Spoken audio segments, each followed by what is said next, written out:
نحمده ونصلي ونسلم على رسوله الكريم اما بعد فاعوذ بالله من الشيطان الرجيم بسم الله الرحمن الرحيم فمن اظلم ممن كذب على الله وكذب بالصدق اذ جاءه اليس في جهنم مثوى للكافرين صدق الله العظيم۔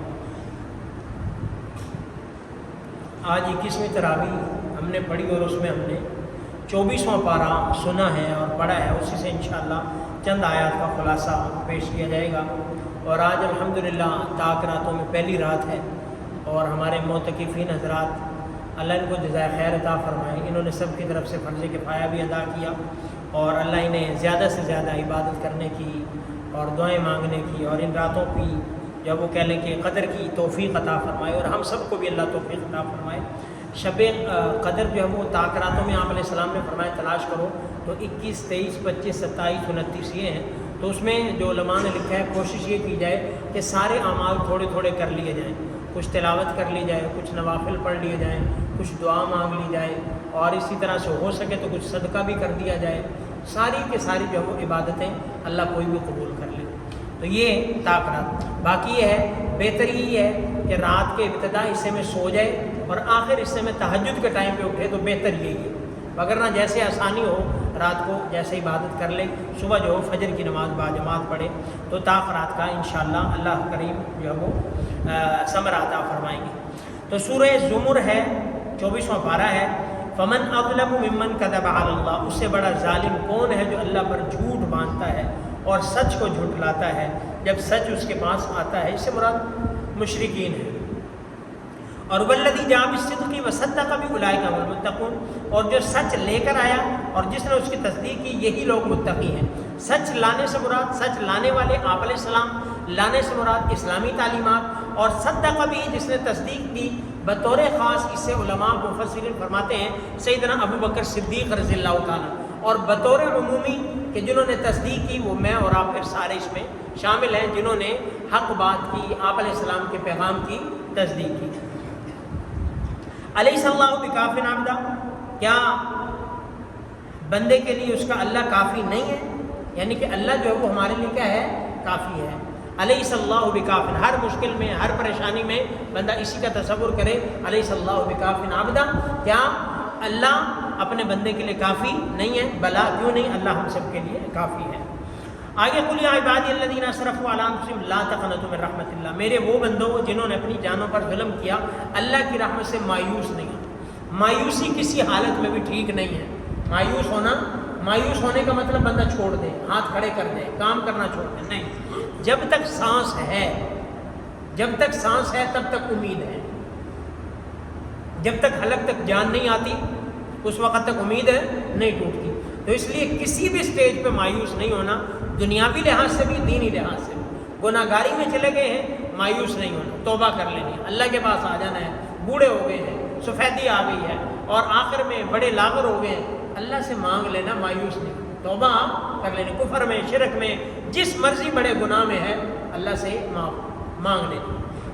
باقی اللہ جوانی میں دے دے تو پھر تو اللہ کی بہت بڑی نعمت ہے، اس جیسی تو بات ہی کوئی نہیں ہے۔ لیکن اگر کبھی ایسا ہو جاتا ہے کہ زندگی ایسی گزری ہے تو پھر مایوس نہیں ہونا، میرا اللہ ہر وقت معافی قبول کرنے کے لیے تیار ہیں۔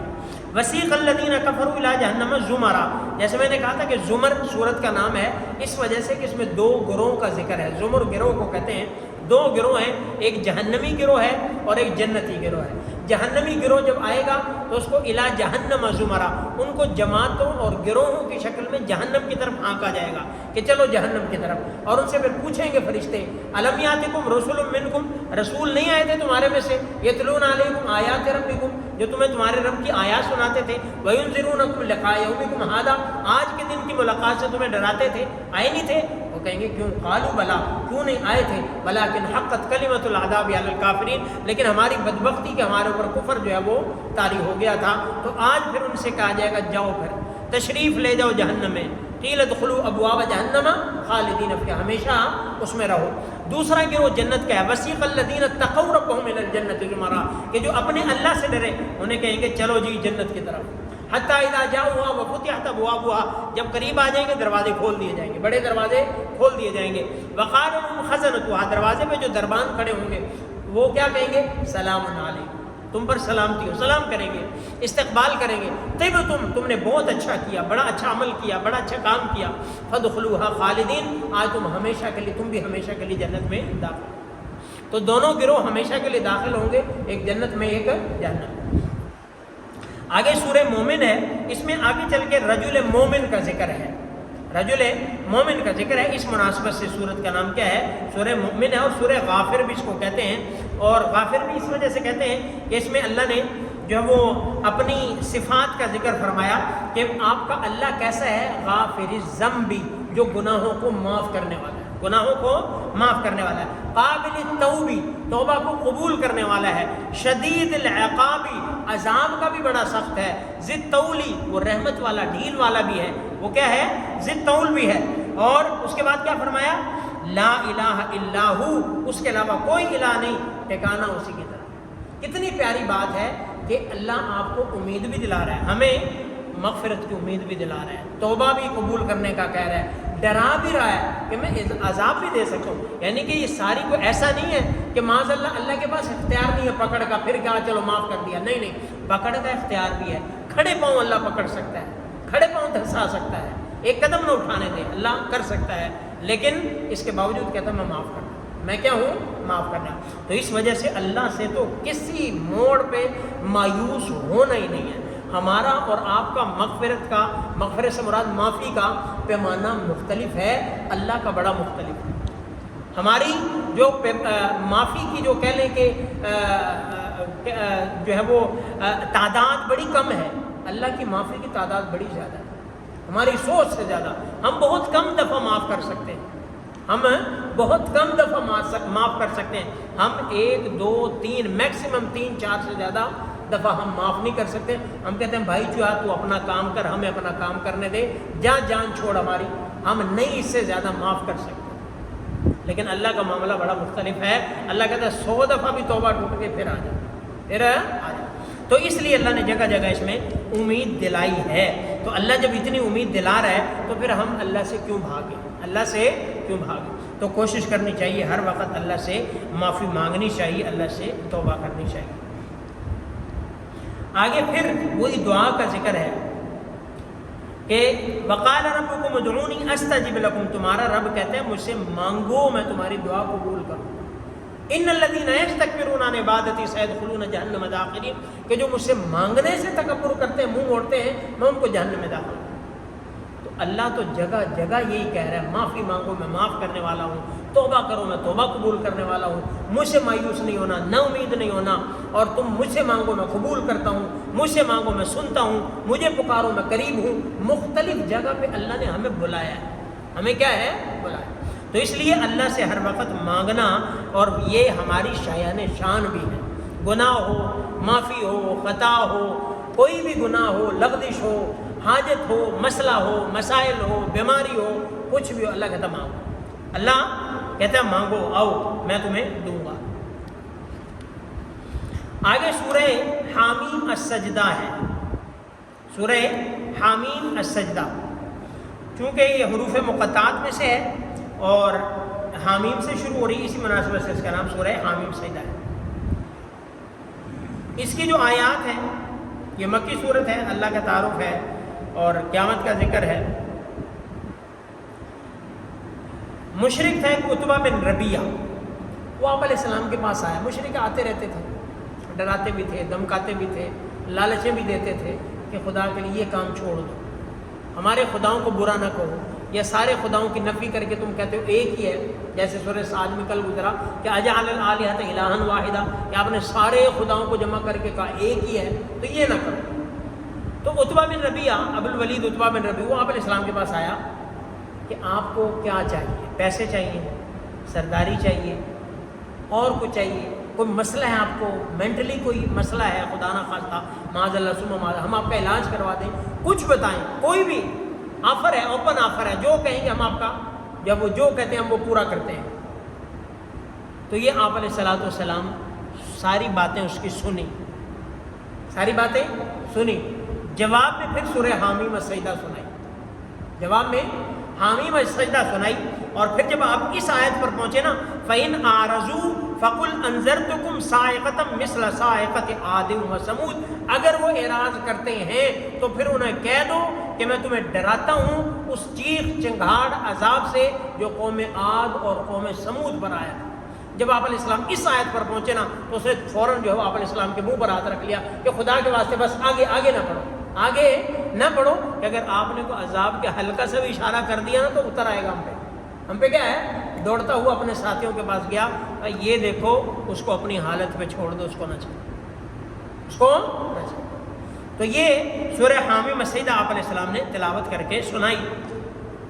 اس میں پھر وہی ساری چیزیں ہیں، اپنا تعارف بھی آپ علیہ السلام نے کرایا، اللہ سے معافی کی انہیں امید دلائی اور وہ سارا، تو یہ اس کے اندر ہے۔ اور قومیں کے تذکرے بھی ہیں، قوم عاد کا ہے، سمود کا ہے، اور ان پر عذابات کا ہے۔ فارسلنا علیہم ریحا صرصرا فی ایام نحسات، ہم نے ان پر تیز آندھی بھیجی قوم عاد پر، اور ان کا پھر کیا حشر ہوا، اور قوم سمود ان پر بھی ہم نے، تو یہ ان قوموں کا ذکر ہے۔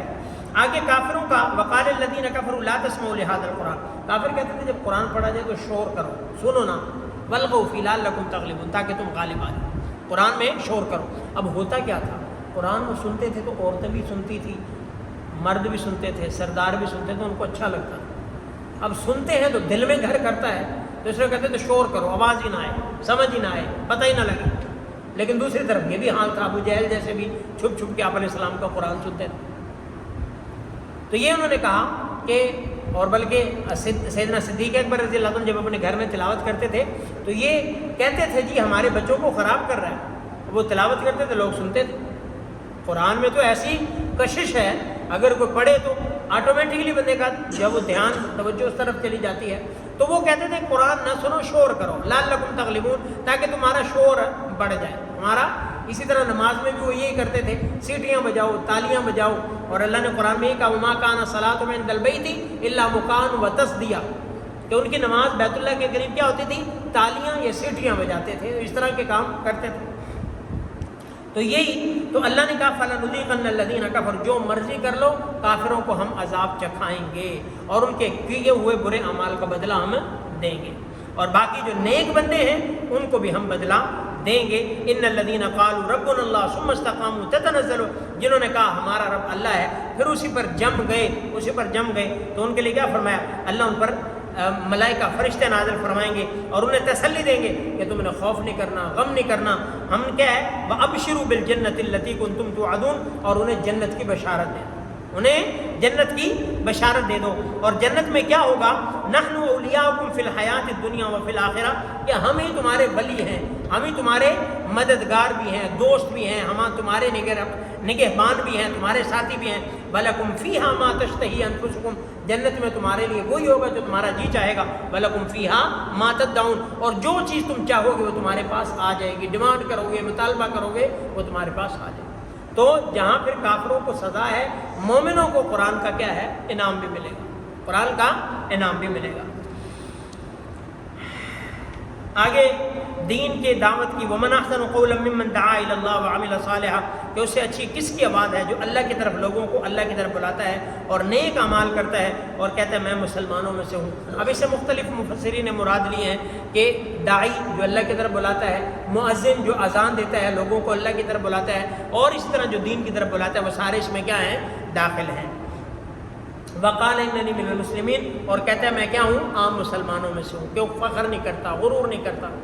جیسے اسماعیل علیہ السلام نے کہا تھا ستجدنی انشاءاللہ من الصابرین، کہ یا اللہ آپ مجھے، یا اپنے والد صاحب سے کہ ابا جان آپ مجھے صبر کرنے والوں میں سے پائیں گے، یعنی کہ یہ نہیں کہا میں بڑا صبر کرنے والا ہوں، نہیں، جہاں اتنے صبر کرنے والے میں بھی ایک ان میں سے ایک فرد ہوں گا، آپ مجھے صبر کرنے والا پائیں گے۔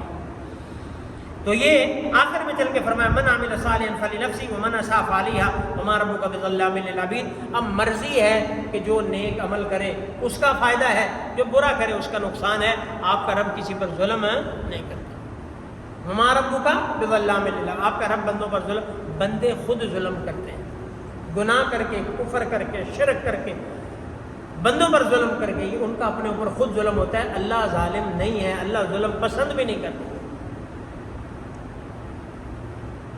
حدیث قدسی میں ہے کہ اللہ فرماتے ہیں اے بنی آدم انی حرمت الظلم علی نفسہ وجعلتہ بینکم محرما بنی آدم میں نے ظلم کو اپنے اوپر حرام کر لیا ہے اور اسے تمہارے اوپر بھی، تم بھی آپس میں ایک دوسرے پر ظلم نہ کرو۔ تو اس لیے جو نیکی کر رہا ہے بھائی اس کا ہی فائدہ ہے، اس کا کیا ہے فائدہ ہے۔ یہاں پہ دنیا میں جو کر رہا ہے اس کا فائدہ، جو نہیں کر رہا اس کا نقصان۔ کوئی کسی کا کچھ نہیں بگاڑے۔ ہم نماز پڑھتے ہیں، نیک اعمال کرتے ہیں، تلاوت کرتے ہیں، روزے رکھتے ہیں، تراویحیں پڑھتے ہیں، یہ کس کا فائدہ ہے؟ ہمارا فائدہ۔ اور اس کے مقابلے میں جو بیچارے نہیں پڑھتے نقصان انہیں کا، کوئی کسی کا نقصان نہیں کر رہے۔ تو اللہ رب العزت سے دعا ہے اللہ ہم سب کو اعمال صالحہ کرنے کی توفیق عطا فرمائے۔